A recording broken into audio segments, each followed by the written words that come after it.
It's a calorie food lab, and we're going to be measuring the calorie content of a food sample, an almond to be exact, and then we're going to do another one on Monday, different type of food sample. Recording? Mm-hmm. Cool. So the first thing that we will do is to mass the almond, figure out how much it weighs. And we use our scale here and put it on there with a piece of cardboard. Okay.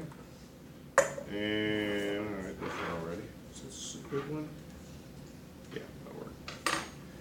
And so hopefully somebody in your group knows how to do these, but you basically just start by sliding them over until your pointer points to 0 and 0. Pretend that. So you write that down. You're going to record that. Record your initial mass of the almond. And what we're going to do is we're going to do what we call calorimetry. Now, the fact is that when you see a calorie value on a food label for a particular substance, what that means is the amount of energy that's in there. Calories and energy values, similar to joules. And what they do to determine that particular value, they actually burn the food sample.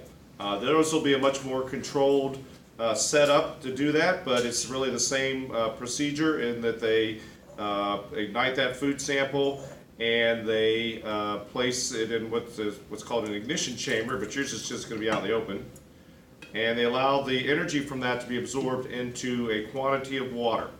So in this case, we're going to use 50 milliliters of water. Okay? And then as that energy is being absorbed, they measure the temperature change. And I'll show you there's a formula that tells us by the mass of substance that is heated, the specific heat of that substance, and the temperature change, you can figure out how much energy is actually generated. Okay? So we're going to set, this is our calorimeter here. It's a thermometer and a soda can with the top cut off. So what's our initial temperature? 20 degrees Celsius, right? So that's about a normal actual temperature for the room. And then go ahead and hold that for me, please. So now hold the can right here at the top. All right. So what we're actually going to be doing, so you want to keep your fingers a little bit up on the can, is we're going to burn this and allow the heat to be absorbed into the can. Now, if whoever's holding it, if it gets too hot, I haven't had it happen yet, so it doesn't heat up that much, then by all means put it down. You can just stop the experiment there. But otherwise, we're going to go ahead and do that. Now, you can burn it until it completely burns through. It's not going to burn all the way to ash. You'll just kind of burn off there's a substance that it's burning when it does it, which we'll talk about later. But or you can look at the thermometer and wait till it's come up by at least 20 degrees. Okay.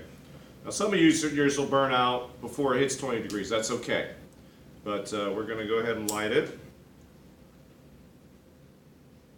Let it catch. If you get the pointed side down, that usually works pretty good. It smells terrific. Yeah. Chestnuts roasting on an open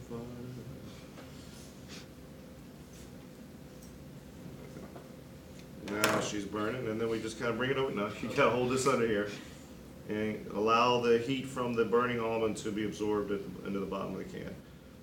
Get it close enough to get it absorbed, but not so close that you smother it. So just want a nice constant flame. Like I said, you can keep your eye on that thermometer.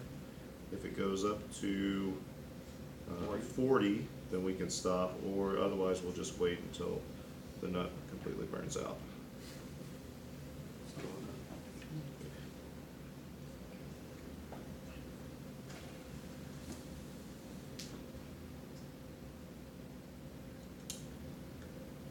What are we at right now?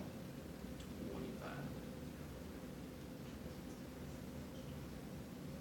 Okay, so for the sake of demonstration, I'm going to go ahead and end it here since we've got some temperature change. But otherwise, let it burn out, or if you are going to stop it, you can do it like that. Just blow it out, put it on the cardboard. Okay. You keep an eye on that thermometer and it's fine. Look at what the highest temperature is, because it usually will keep rising for a little bit. Be careful with it because it'll still be a little bit hot, but put it back on the piece of cardboard and put it on the scale and reweigh it. usually it will have decreased in weight. And then you write that down, and you're done. That's all you have to do. So you're going to record initial mass of the almond with the cardboard, initial temperature on the thermometer. You will have 50 milliliters of water that you measured out in the graduated cylinder in the can. Light the almond. Let it get the heat to absorb into the bottom of the can. Watch the thermometer. Either wait till it goes 20 or wait till it completely burns out. And then blow it out or let it go out. Let it cool a little bit. Put it back on the scale. Get the final temperature and the final mass of the almond, and you're done. Okay?